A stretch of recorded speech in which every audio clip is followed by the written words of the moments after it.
প্রধানমন্ত্রী তারেক রহমানের মন্ত্রিসভায় যুক্ত হচ্ছেন নতুন 4 সদস্য। এই তালিকায় 3 জন পূর্ণমন্ত্রী এবং 1 জন প্রতিমন্ত্রী হিসেবে অন্তর্ভুক্ত হচ্ছেন বলে জানা গেছে।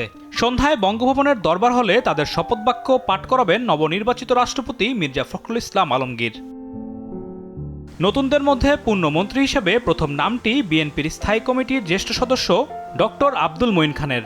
নরসিংদী 2 আসন থেকে নির্বাচিত এই সংসদ সদস্য এর আগেও সরকারের একাধিক গুরুত্বপূর্ণ মন্ত্রণালয়ের দায়িত্ব সামলেছেন। মন্ত্রিসভায় যুক্ত হচ্ছেন 20 দলীয় জোটের অন্যতম শরিক বাংলাদেশ জাতীয় পার্টি বিজেপির চেয়ারম্যান ব্যারিস্টার আন্দালিব রহমান পার্থ। পার্বত্য অঞ্চলের প্রতিনিধিত্ব নিশ্চিত করতে পূর্ণমন্ত্রী হিসাবে শপথ নিতে যাচ্ছেন সাচিং প্রুজেরি। তিনি বিএনপি বান্দরবন জেলা শাখার আহ্বায়ক এবং বান্দরবন থেকে নির্বাচিত সংসদ সদস্য।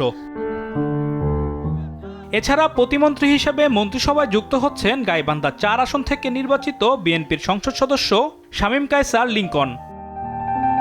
এদিকে প্রতিমন্ত্রী এম রশিদুজ্জামান মিল্লাত মন্ত্রী হিসাবে যুক্ত হচ্ছেন।